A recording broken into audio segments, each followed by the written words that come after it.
Hello students, so welcome back. So in this video I'm going to explain you about the space time and space velocity concept, and then we will go forward and I will try to explain you about the mixed flow reactor and how we can derive its performance equation. So first I will start with the two concepts, that is space time and space velocity. In my previous lecture, in my previous video, I have already explained you the full derivation of the ideal batch reactor. तो जो हमारा previous जो था topic, that is batch reactor, उसमें हमने देखा था, हमने डिराइव किया था रिएक्शन टाइम टी जो हमारा लगेगा ये हमारा बैच रिएक्टर में। एक बैच रिएक्टर का जो time T is a natural measure for batch reactors. Why? क्योंकि अगर हमें टाइम पता चल गया किसी बैच रिएक्टर का, तो हमें ऑलरेडी पता चल जाएगा कि कितना टाइम तक हमें रिएक्शन करवाना है। Okay students, so since we are an engineers, हम लोग का काम है कि सारी चीज़ों को एज सिंप्लीफाइड एज पॉसिबल, जितना चीज़ों को हम आसान करें, जितना चीज़ों को और सिंप्लीफाइड वे पे समझें। तो फॉर आवर इजी अंडरस्टैंडिंग हम एक दीज टू कॉन्सेप्ट हम डिफ़ाइन करते हैं। तो ये space time and space velocity concepts जो कि केवल हमारा कंटिन्यूअस रिएक्टर्स के लिए एप्लीकेबल होता है, कंटिन्यूअस के लिए। तो ये these two concepts generally relates to batch reactor. तो बैच रिएक्टर पे जो टाइम फैक्टर है वो, this time factor is generally not applicable for continuous reactor, लेकिन हम स्पेस टाइम को, हमारा जो टिपिकल रिएक्शन टाइम को, दोनों को हम एक जैसा समझ सकते हैं ताकि चीज़ें हमें समझने में आसान हो। So let's start with the space time. Space time is inverse of space velocity, which I will explain soon. So space time जो है, that is tau, is defined as it is the time required to process one reactor volume of feed at specified conditions. अब इसका units जो है, since ये time required है, यानी कि इसका यूनिट्स होगा सेकेंड्स और आवर, और मतलब जो भी यूनिट्स टाइम का होता है वही होगा। अब स्पेस वेलोसिटी क्या है? It is simply inverse of space time. तो स्पेस वेलोसिटी होगा number of reactor volumes of feed at specified conditions which can be treated at unit time. Sorry, this is the time inverse. हाँ, तो so these are the typical derivation. अब हम समझते हैं इस derivation इस definition को का मीनिंग क्या है, मतलब सिंप्लीफाइड वे पे। So let me explain the first with the space velocity. Suppose for any reactor the space velocity, obviously by reactor I mean कि हमारा कंटिन्यूअस फ्लो रिएक्टर। तो suppose space velocity 5 hour inverse है, तो इसका मतलब क्या है? इट मीन्स कि 5 reactor volumes of feed at specified conditions are being fed per hour. इसका मतलब है कि 5 reactor volume, यानी कि 5 reactor volume of feed at specified by specified conditions we mean कि एक specified temperature, एक specified pressure, एक specified space state and concentration. State by mean state I mean कि जो सॉलिड, लिक्विड और गैसियस स्टेट। तो एक स्पेसिफाइड कंडीशंस में 5 reactor volume of feed are being, मतलब ऐड हो रहा है हमारा कंटिन्यूअस रिएक्टर पे हर घंटे। ओके, जिसका ये मीनिंग होता है। और now we can much more easily understand this space time. Space time is 2 minute.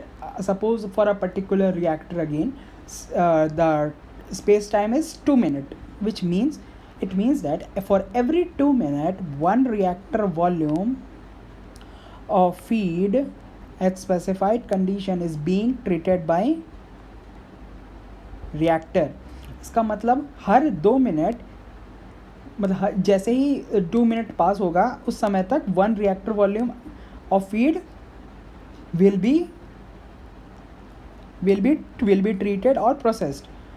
So this is the meaning of space time for a continuous flow reactor. मतलब हर 2 minute एक reactor volume of feed will get processed, और इस cases में होगा for space velocity in means for 5 reactor volume of feed will get are being fed per hour, मतलब हर घंटे कितना रिएक्टर वॉल्यूम है फीड हो रहा है. और स्पेस टाइम विल से कि मतलब हर 2 मिनट में 1 रिएक्टर वॉल्यूम प्रोसेस हो रहा है, मतलब कितने मिनट में, that will depend upon the space time. Now let's derive this define this rather. तो स्पेस टाइम जो है इसे हम डिफाइन करते हैं inverse of space velocity, and it is shown by this CA0 V by FA0. You should remember this. अब जब when you will put concentration of A, that is initial concentration, moles of A entering divided by volume of feed, then multiplied by volume of reactor, this is volume of reactor divided by FA0, मतलब moles of A entering. तो FA0 का unit होगा मोल पर unit time, यानी कि मोल और मोल second. For this volume of A entering, moles of A entering, sorry, तो मोल पर मीटर क्यूब. So जब इसको when for volume of reactor we can give by m meter cube, and then this moles per unit time will be mole per second. And when you will simplify this equation, you will get the units of time. Therefore we can define this space time. And this space time can also be defined by V by V0. When you simplify this equation, then already you will get this V by V0. by V मतलब है reactor volume, और V0 है कि volumetric feed rate. Volumetric feed rate का unit होगा हमारा metre cube पर second.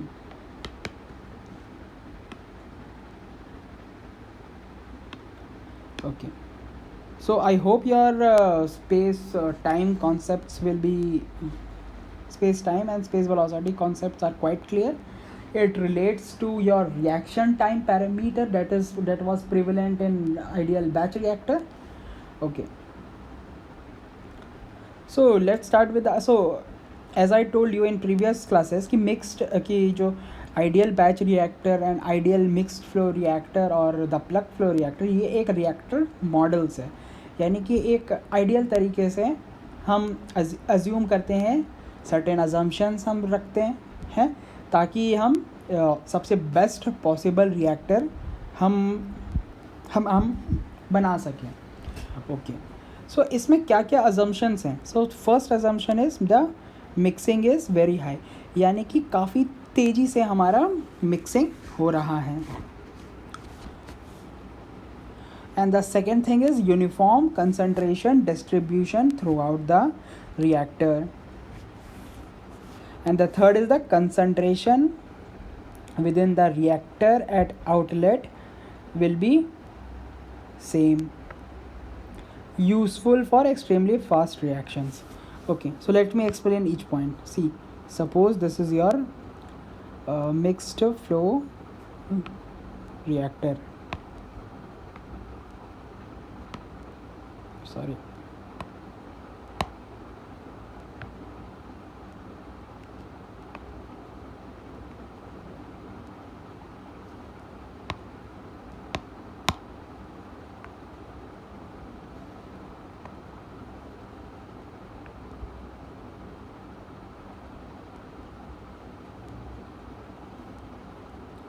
Suppose this is the reactant, यहाँ से हमारा प्रोडक्ट निकल रहा है.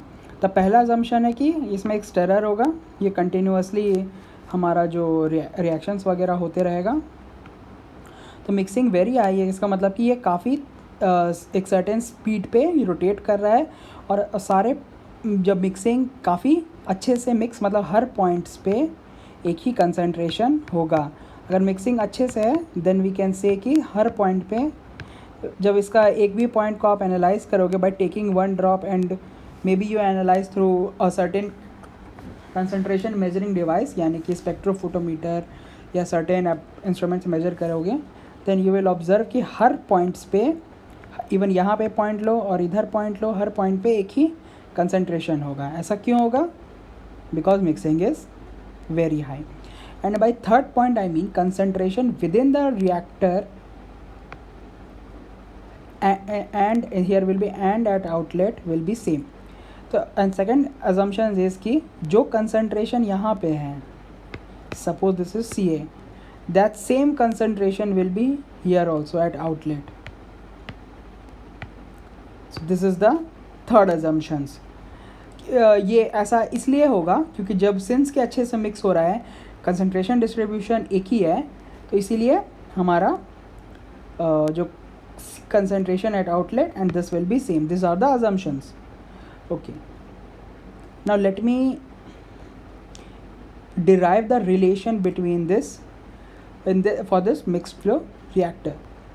So let's start with the general material balance equation. The general material balance equation for is accumulation is equal to input minus output plus generation minus consumption. Okay, now I have already explained this how about this equation in my previous video. Okay, अब इसको हम इस form पे भी लिख सकते हैं, just input को इधर हम लेके इफ़ वी इधर इस साइड लेके हम input is equal to output plus accumulation disappearance minus generation. अब हम क्या करेंगे, we are writing the material balance for reactant A. सपोज एक रिएक्शंस हो रही है, उसमें रिएक्टेंट ए है। अब जब भी हम ए के लिए लिखेंगे तो हम अब केवल ए के रेस्पेक्ट में ही हमारा सारा एनालिसिस करेंगे।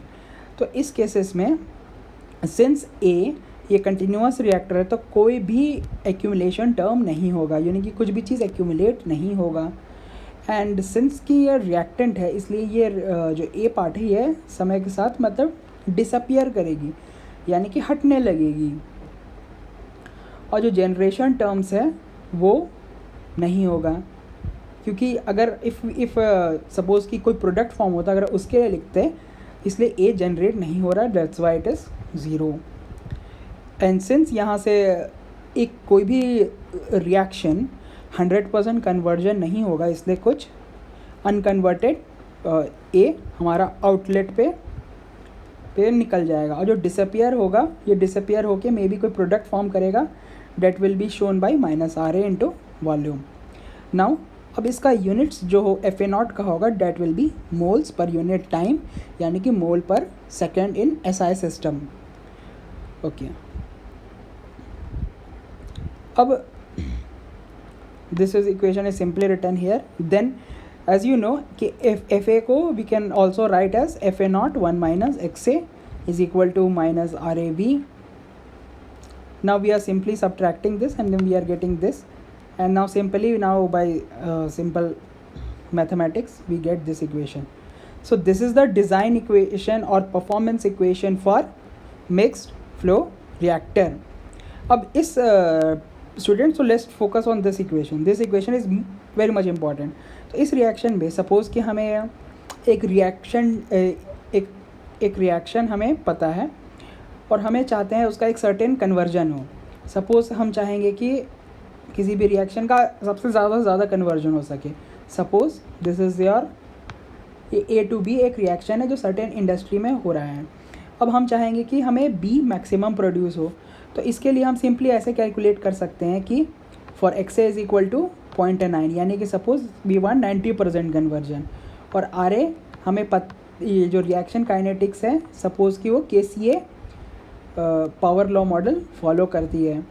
And then V is the volume of reactor, और FA0 यानी कि जो फ्लो FA0 यानी कि जो मोल्स पर यूनिट टाइम जो फ्लो रेट है वो हमें पता है। तो thing, suppose it is 2 mole per second. अगर हमें सारी चीज़ें पता हैं then we can find the volume of the reactor.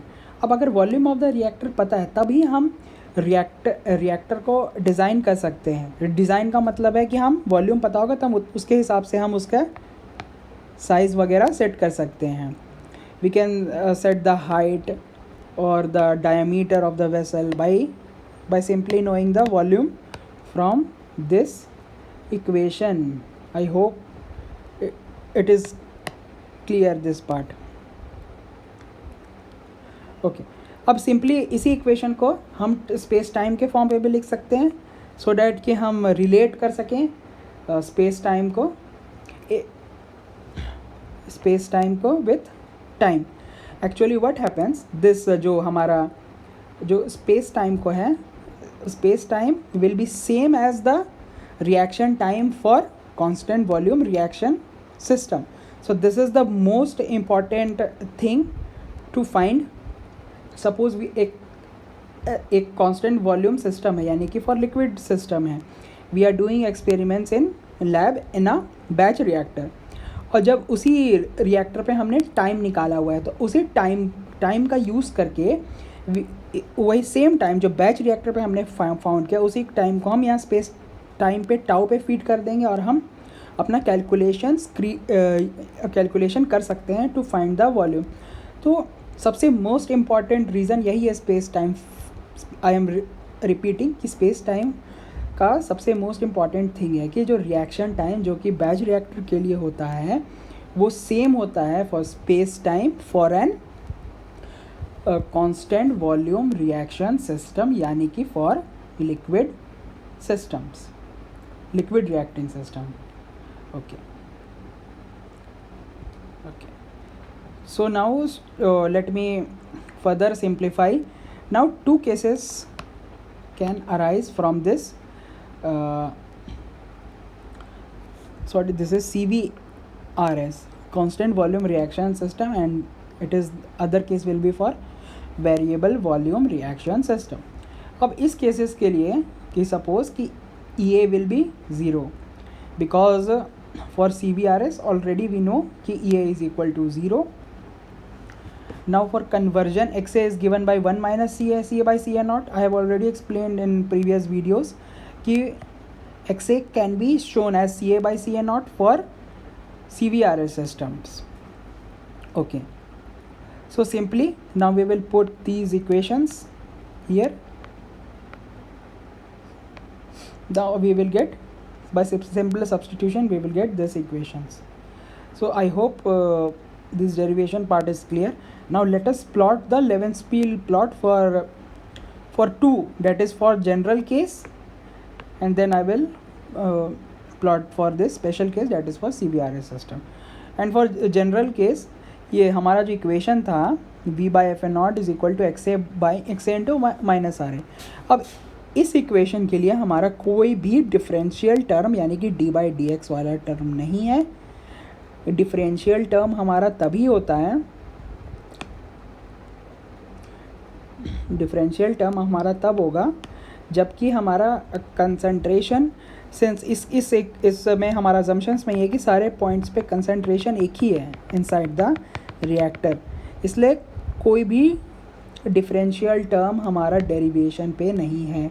अगर हर पॉइंट पे कंसंट्रेशन अलग अलग होता देन दिस यहाँ पे dV के फॉर्म पे हम लिखते।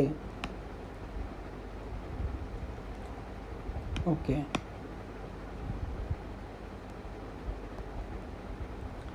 नाउ अब this length, suppose this is length and this is the breadth. For a rectangle area is length into breadth. अब इसी चीज़ को we are using this concept to get this area. अब हम क्या करेंगे, XA को हम यहाँ प्लॉट कर देंगे। सपोज एक रिएक्शन है, हमें चाहिए कि उसका कन्वर्जन में भी 70% हो, यानी कि XA इज़ 0.7। तो हम सिंपली ये कर्व हमारा जो रेट इक्वेशन से हमें मिल जाएगा, जो कि तो ये प्लॉट हमें पता है।